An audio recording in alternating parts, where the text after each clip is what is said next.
Dun, da, da. Hello, Rasa. Hi, Dad. How are you faring? I'm doing great. Excellent. Are you ready to know everything, though?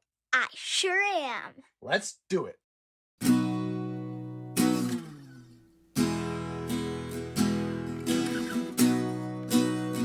Today, I want to talk to you about satisfaction.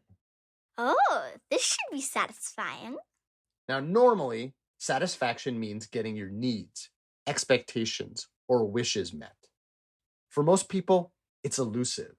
It's hard for them to get or stay satisfied. Because as soon as we get any one thing we want, most of us immediately switch to worrying how we might lose it or wanting something else instead. But you, Rasa, have a special talent for satisfaction. One of the most common expressions I hear from you is, "This is so satisfying." You say that 6-7 times every day. And I have come up with a theory why, so I and anyone else can try to copy you. Tell me more. Well, this is what I've noticed. For me and for a lot of people, we look for satisfaction in two main places. One is work, an internal feeling of accomplishment, or other people telling us we've done something great. The other is play, eating ice cream, say, or watching a movie, or going out for a nice meal. We want satisfaction. We seek it out. You could even say we're hungry for it. My stomach's growling. But spending so much time with that hunger means getting what we want often doesn't measure up. It's not nearly as perfect as we imagined, and it's nowhere near as long-lasting. We spend hours and hundreds of dollars on all kinds of things that only satisfy us for a few minutes before we shift to what we want next. Oh, no. You seem to do things differently, though. Instead of looking for pleasure, you let it surprise you in the midst of whatever you were already experiencing. It might be rubbing a fuzzy bookmark whose texture you turned out to like. It might be squeezing slime or thinking putty whose squishy noise turns out to delight you. It might be enjoying the determined click a particular switch makes when you flick it. It might be the gravelly noise and spiny texture of a dried leaf as you crumble it into nothingness in your hand. These are all very satisfying things. They're little pleasures, really little. They're mainly pleasant sounds or touches, but because they're free, they're unexpected, and they're everywhere, they seem to bring you joys that last throughout the day. This seems really accurate. But then again, who doesn't want to squeeze some thinking putty or crumble a leaf? Yes, that is what I am trying to copy. Not just looking forward to the spaghetti I'm going to eat for dinner, for example, but enjoying the gurgle and boil of the pasta water heating up beforehand. Not just anticipating whatever I'm writing, but also enjoying the nubbly end of the eraser of the pencil I'm writing it with. A smooth rock in my hand, the echoing horn of a passing train, or our cats when you pet them and they purr. Bliss.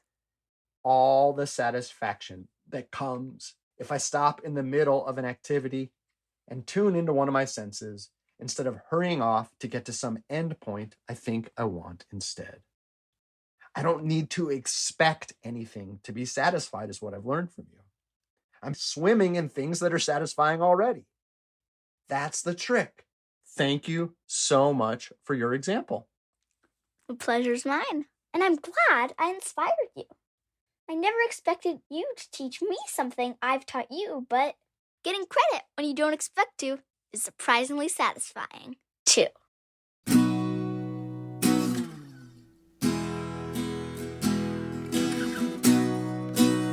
Are you ready for today's poem? Yes, I am. It's called Ode to the Flute by Rasa. A man sings by opening his mouth. A man sings by opening his lungs, by turning himself into air. A flute can be made of a man.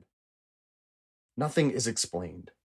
A flute lays on its side and prays a wind might enter it and make of it at least a small final song. Wow, that's a strange but beautiful poem. May I read it? Please. Ode to the Flute by Rasa. A man sings by opening his mouth. A man sings by opening his lungs, by turning himself into air. A flute can be made of a man. Nothing is explained. A flute lays on its side and prays a wind might enter it and make of it at least a small, final song. Now, I know you've got music class sometimes. What are the instruments you've learned to play so far in school?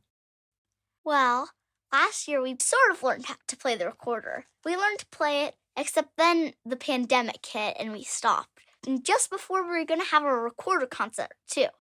So, the flutes, the recorders are lying on their side. They're praying a wind might enter it. Where is that wind coming from in this poem? It's not just a windy day, is it? No, the wind is coming from somebody's mouth. They're blowing into it. Yes. A man sings by opening his lungs, by turning himself into air. He's singing in that case using the flute. Yeah. It's kind of a way to turn yourself into a drum by flinging your arms around, or turn yourself into a piano by moving your fingers up and down. It can't work without you, and you can't make that transformation, of course, without it either. You have to work together. Yeah. In the middle, it says nothing is explained. That's right before the line, a flute can be made of a man, which we just talked about, and a flute lays on its side and prays a wind might enter it, which we started with. What does that mysterious middle mean? Nothing is explained. Maybe it means when you're playing, nothing is explained. The music is just there. Music is a way of communicating without words. It explains itself or doesn't explain anything. It just is something you experience, not have to explain or understand in the same way. Exactly. What about the poem itself? We can explain it, but sometimes it's good to just sit back and experience it too. Do you think it's been sitting here, waiting, praying for us to come and read it so it can exist too? I don't know, but I'm sure glad we did.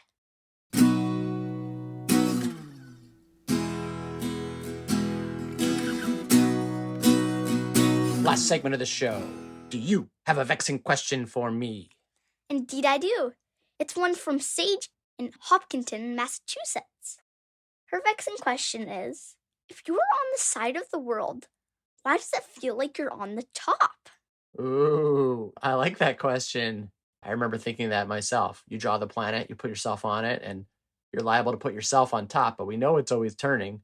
Why does it always feel like we're on the top, like we're standing straight up, even if by that perspective, we're on the side? Exactly. Yeah. Sage, I love it. Rasa, I'll research it and get back to you soon. Sounds good.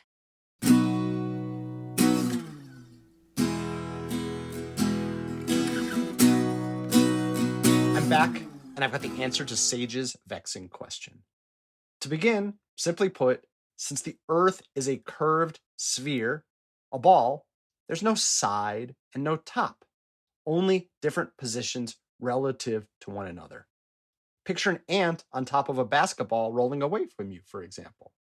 Any point on top 1 second becomes the side the next, and then the bottom, before turning up again to seem like it's on the other side, and then the top all over again.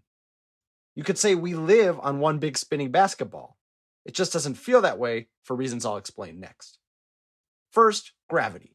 We're stuck to Earth since it's massively heavy compared to our individual bodies. We can only jump a few feet in the air, hardly enough to get above the clouds and outer atmosphere and peek down from space to see the Earth spinning. Second, the spinning happens pretty slowly. once every day or 24 hours. Turn around that slowly, and you barely notice it. Third, and probably most important, Earth is big, almost 25,000 miles in circumference, all the way around. Wow. And we can't see very far across it at any one time from the ground, a tall building, the highest mountains, or even an airplane. At human scale, everything in front of us still seems really flat, just like that basketball would seem flat to the ant on top of it, especially if, like Earth, the basketball was stuck in outer space. The downside is that we're fooled into feeling like we're on top of something flat. But the upside is that, unlike in space, there's air here so we can breathe. You Must Know Everything is produced by me, Jeremy Smith, and her, Rasa Smith, with awesome music by Furniture. Learn more and submit your own vexing questions at our website, youmustknoweverything.com. Subscribe via Apple Podcasts, Android, Spotify, or however you like to listen, and hear dozens of previous episodes for free. Please rate, review, and share the show with friends. And please join us next time for everything you need to know.